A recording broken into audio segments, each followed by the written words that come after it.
எவ்வளவு அவதூறு சொல்கிறாங்களோ ஒரு பெண்ணை பற்றி, அவ்வளவு பின்னால் வந்து அவ்வளோ குப்பைகளை அவங்க சேர்த்துக்கிட்டே இருப்பாங்க. அதே அவதூறுகளை திரும்ப அந்த குப்பைகள் அவங்க வீட்டில் வந்து அள்ளி வீசுவதுக்கு ரெடி ஆகிக்கிட்டே இருக்குன்னு அர்த்தம். அதனால் அந்த அவதூறு வார்த்தைகள் பெண்களை பேசும், அது கெட்ட பெண்ணாக இருந்தால் கூட, எந்த ஒரு ஒரு நீர் எடுத்திங்கன்னா எல்லா நீரும் சுத்தமான நீராக இருக்காது.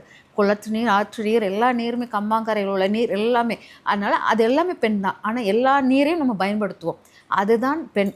பெண் வந்து எல்லா நிலையிலும் உள்ள பெண்ணாக இருக்கிறதுனால பெண்ணை வந்து நம்ம தூற்றவே கூடாது. அவள் தவறாக போனாலும் அவள் வந்து கர்மா கழிக்கிறதுக்காக உடல் எடுத்துகிட்டு வந்திருக்கா. அவங்க முன்னோர்கள் வந்து ஏதோ பெண் சாபம் பண்ணியிருக்காங்க. அதனால் அவள் உடலை அழித்து கொண்டே இருக்கிறாள், அவள் வலியுடன் உடலை அழித்து கொண்டே இருக்கிறாள்.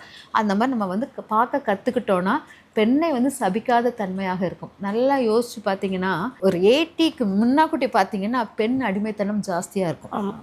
ரொம்ப ஜாஸ்தியாக இருக்கும். பெண் வந்து வெளியே போகக்கூட ஒரு வார்த்தை பேசக்கூட கஷ்டமாக இருக்கும். இப்போ பார்த்தீங்கன்னா பெண் டாமினேட்டிங்காக ஓவராக இருக்கா. ஆமாம். அப்போ அந்த கர்மா வந்து இங்கே செயல்படுதா? அவள் வலி வாங்கின வலிகளெல்லாம் ரிட்டர்ன் கொடுத்துக்கிட்டு இருக்கா.